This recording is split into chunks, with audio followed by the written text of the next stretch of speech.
So the only way to stop it is to confront two things: the burning of fossil fuels and industrial agriculture.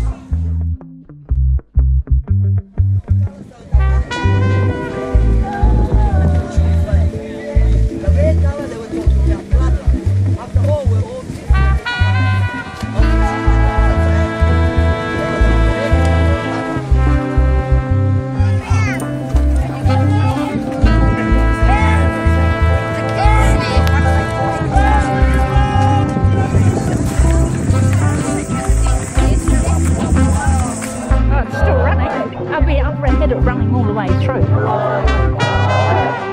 Whereabouts are you? I'm sort of up in the front of the van. I'm all over the place.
I'll tell you this, we're currently, the trajectory of climate change is, we're heading towards somewhere between 4, 5, 6, 7 degrees warming. We're currently almost 1.5 degrees higher than where we should be, and we're currently on track to fall between 4 and 8 degrees.